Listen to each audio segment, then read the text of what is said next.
జీవితంలో అందరినీ సంతృప్తిపరచాలని ఎప్పుడు అనుకోకూడదండి. ఎందుకంటే అనవసరంగా దాని గురించి ఎక్కువ ఆలోచించకండి అసలు. నిన్ను నువ్వే తక్కువగా ఎప్పుడూ కూడా అంచనా వేసుకోవద్దు.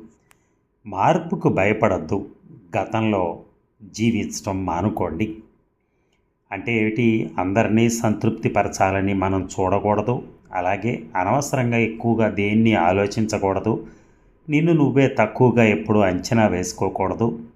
మార్పుకి భయపడకూడదు. అలాగే గతంలో జీవించటం మానేసేయాలి. ఎందుకంటే ఇవన్నీ కూడా ఒక పనికిరాని అంశాలన్నమాట. గతం గురించి ఆలోచించి ఇప్పుడు మనం ఏం చేయగలుగుతాం? జరగాల్సింది జరిగిపోయింది. అలాగే మార్పుకు భయపడద్దు. రాబోయే మార్పు, మన ఇంట్లో ఏదైనా చిన్న మార్పు జరగబోతుందంటే దానికి కూడా భయపడకూడదు. అలాగే నిన్ను నువ్వే తక్కువగా అంచనా వేసుకోవద్దు. నిన్ను నువ్వు తక్కువ అంచనా వేసుకుంటే ఎదుటివాడు కూడా అంతే వేస్తాడు. దానివల్ల యూజ్ ఏముంది?